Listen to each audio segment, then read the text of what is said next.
치킨, 제 치킨 먼저, 이식.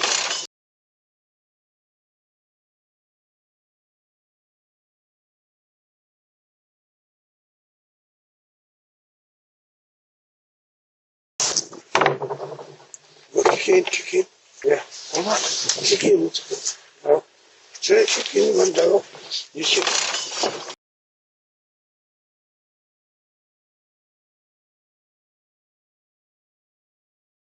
Bryonie acted with immense courage.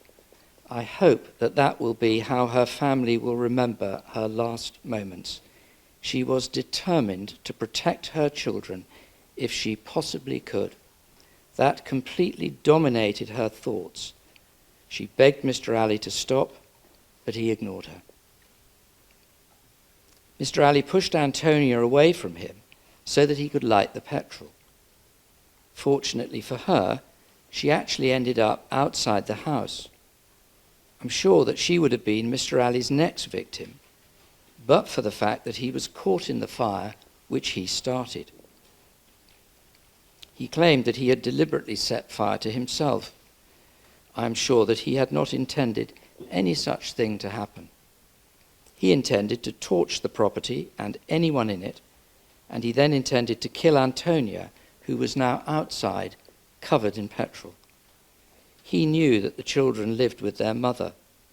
He was so full of hatred for Bryonie, and so determined that if he could not have a relationship with Antonia, then no one else would, that these 3 children were to him acceptable collateral damage, aged 9, aged 5, aged 22 months. That has only to be spelled out to demonstrate how exceptionally serious a case of murder this is. I am sure, on all the evidence in the case, that he had determined to burn down the house and anyone in it, including the children, if Antonia did not change her mind. She did not do so, and Mr. Ali actually started the fire at about 2 o'clock in the morning on the 21st of August, 3 days later. In my judgment, the murder of these children and their mother was the subject of substantial premeditation. I'm sure that once he had the idea, Mr. Ali did not simply dismiss it, but continued to brood upon it thereafter as the course of action he would take if Antonia did not return to him. Section 285 of the Sentencing Act 2020 provides that if I am of the opinion that there is a significant risk to members of the public of serious harm occasioned by the commission of further specified offences by Mr. Sunderland, and if I consider that the seriousness of the offences is such as to justify the imposition of a sentence of imprisonment for life, then that is the sentence I must pass. In considering whether these offences are so serious as to justify a sentence of life imprisonment, I've had in mind the guidance provided by the Court of Appeal in Berinskas, 2014, EWCA Crim 334. I bear in mind that such a sentence is a sentence of very last resort. I have looked at the facts of the offences to make a judgment about them. Given the consequences in this case, I must put a high premium on the safety of the public.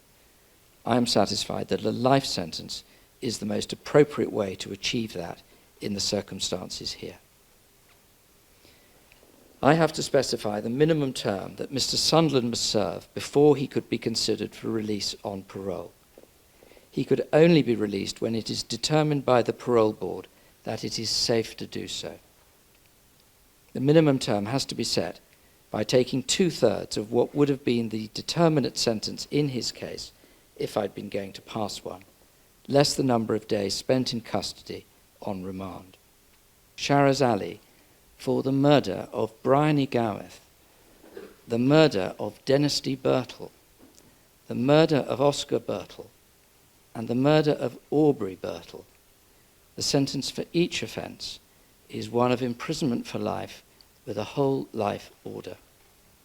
For the attempted murder of Antonia Gawith, the sentence is one of 37 years imprisonment.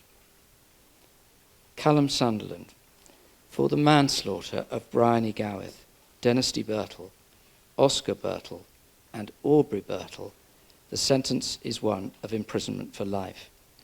You must serve the minimum term which I will specify, and thereafter you will only be released when the parole board judges that it is safe to do so.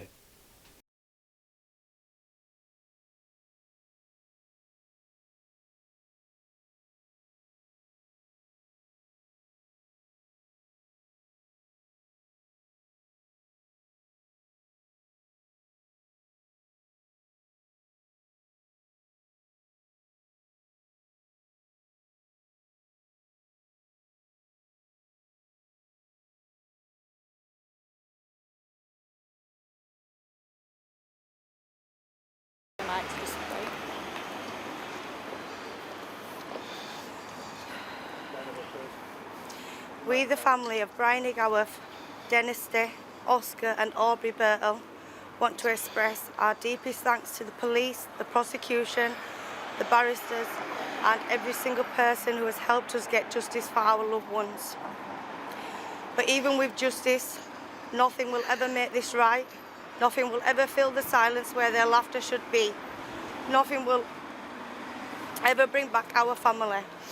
We will forever carry this brokenness, and yet we will hold on to them tightly in only ways we can now, through our memories, our photos and our precious videos. Those are all we have left now. This trial has drained us in ways words can only describe.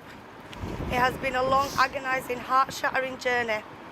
Now that justice has finally been served, we can at last allow ourselves the space to truly grieve for our beautiful family, who should still be with us now. Our beautiful Bee was the glue that held us all together. She was the one everyone turned to, the one who made every room brighter, just by walking into it. She was the best daughter, sister, auntie, and most of all, the most devoted mother to her 3 children. They were her world, and she lived every day to love and protect them. Our sweet Chutch was blossoming into such a confident, creative soul, a little artist with a growing spark. She loved taekwondo with her cousins and best friend, and she adored her younger brother and sister. She was always by her mum's side, helping, caring, loving with maturity far beyond her years. Our brave little soldier, Oggy, who came into this world fighting, survived open heart surgery at just 5 days old. He was strong, cheeky and full of life that was only just beginning. He had so much ahead of him, so many firsts he never got a chance to reach. Our precious Strawberry, so tiny, so joyful, so pure of innocence. Her hugs could melt sadness in an instant. Her favourite song, Happy, Happy, Happy, captured her perfectly. She made us smile without even trying. These are only a handful of memories we hold close. We could speak of them for hours, for days, and still never capture all the love they brought into our lives. Their futures were stolen. The children will never grow up, never experience life in all the ways they deserve. And our Bee will never grow old with us, never watch her babies become who they were meant to be. We will love them for the rest of our lives. We will miss them in every breath. Our heart will never be whole again. They will be forever young, forever ours, forever missed beyond words. Thank you.